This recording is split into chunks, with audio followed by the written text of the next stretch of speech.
The Senate will vote today on the COVID Hate Crimes Act. The bill is meant to target the spike in anti-Asian American hate crimes since the start of the pandemic.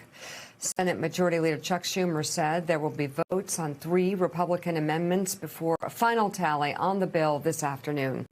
Also happening on the Hill today, an expected House vote on H.R. 51, a bill to make the District of Columbia the 51st state. Here is Speaker Nancy Pelosi yesterday. Washingtonians, as the Congresswoman said, pay taxes, fight in our wars, contribute to the economic might of our country. But for centuries, they have been denied their right to representation. What does the license plate say?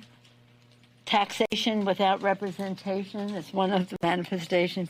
It is imperative that we correct this injustice, which is also a matter of civil rights and security.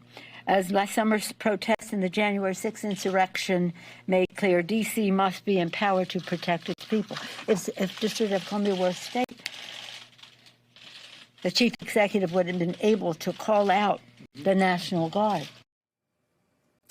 All right, joining us now, Majority Leader Steny Hoyer of Maryland. Steny, a lot to talk to you about today, but why don't we start there? What's the possibility of this happening? Well, it's going to pass the House. There's no doubt about that. We passed it last Congress, as you know, Mika, and we'll pass it this Congress. I doubt that we're going to lose a Democrat. Clearly, 712,000 people, larger than 2 states, with paying a significant amount of taxes to the federal government. There's no reason why the residents of the District of Columbia should not be equal citizens with every other citizen, and therefore admitted as a state.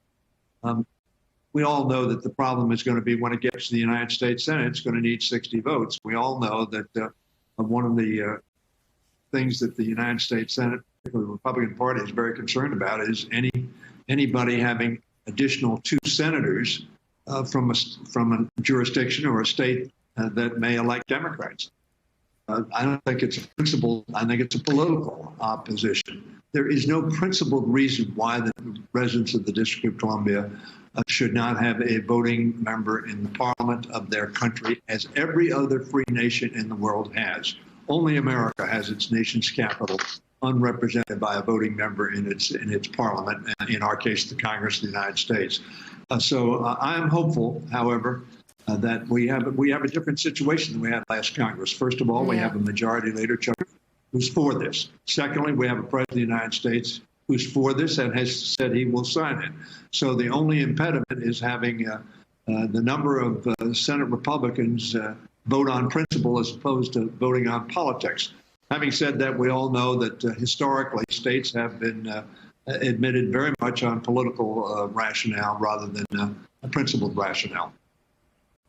So, speaking of politics, are there any, if you look at the infrastructure bill, potential of police reform legislation, where are the bills being worked on where there is going to be real synergy with Republicans, where there could be a bipartisan outcome? Well, I think that certainly the infrastructure bill is one of those. Of course, Donald Trump said when he ran for president he wanted to see a $1 trillion infrastructure bill. We met with him down at the White House during the course of his presidency. He said he wanted to do a $2 trillion infrastructure bill. He never took any steps to do that. The Republicans never took any steps while they were in charge to put such a bill on the floor and move it forward. However, they have said they're for infrastructure. The president's Build Back Better program is one that I think should garner bipartisan support and has bipartisan support among Republicans, Democrats, and independents in the country. So the fact that it is not represented in the Congress of the United States, either in the Senate or the House, we got no votes on the rescue plan that is going to make such a positive difference, which we did pass through reconciliation. We didn't need 60 votes in the Senate. We only needed 51, and we got those and passed. And it's going to make a real difference. It's making a real difference. And I would hope that at some point in time, we're going to get Republicans listening to the people.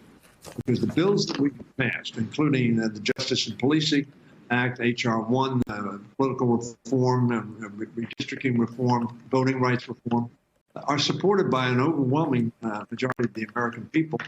And that ought to be reflected in the United States Senate. But unfortunately, our Republican friends see opposition to Biden before they see merits in legislation the American people want. So it's a shame.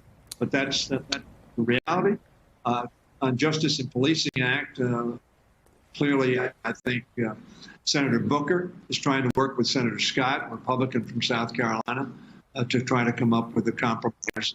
And if they do, we'll certainly be glad to consider that because we need to pass legislation to respond to this pandemic of violence being perpetrated against people of color in our country by law. Mr. Majority Leader, you began to answer my question about the Police Reform Act, and there has been cautious optimism. We've heard it on this show this morning from a United States Senator. We've been hearing over the last 24 hours that there may be bipartisan effort in the Senate to come to a deal that would actually pass with 60 votes in the Senate, something we're not seeing much of these days. What does that kind of legislation look like to you? We hear Republicans don't want qualified immunity for an individual officer, maybe for a police department. Is there any room to negotiate from where you sit? Look, we sent a bill over that we think is a good bill, and we think it provides for accountability. We did that last year, and we've done it again this year. We understand that there is concern about liability for individual officers, and I'm sure that's going to be part of the discussion. And certainly Senator Scott has brought that up. Senator Booker has acknowledged it, and hopefully they can come to an agreement which will keep intact the ability to hold accountable those who operate outside of the ambit of police authority and warranted circumstances, but that will not and will be able to garner 60 votes in the United States Senate. I'm hopeful that they can do that. This daily tragedy that we see on the streets of our country, both in rural areas and in urban areas, of people of color losing their lives. Clearly, the case that we just saw was so self-evident, as the prosecutor said, believe your eyes. But this is happening so many times. It calls out for the Senate and the House and the Congress and the President to pass legislation. But we also have, as you know, background checks that have been passed a number of times by us, passed again this year. That also calls out for action. And sadly, tragically, we have not seen any action in the United States Senate to move that bill. But hopefully, Senator Booker can make some progress with Senator Scott and we can get a bill done. We'll be watching Majority Leader Steny Hoyer. Thank you very much for being on this morning. Hey, thanks so much for watching our YouTube channel. You can follow up on today's top stories and breaking news or catch up on your favorite MSNBC shows all in one place. Download the NBC News app today.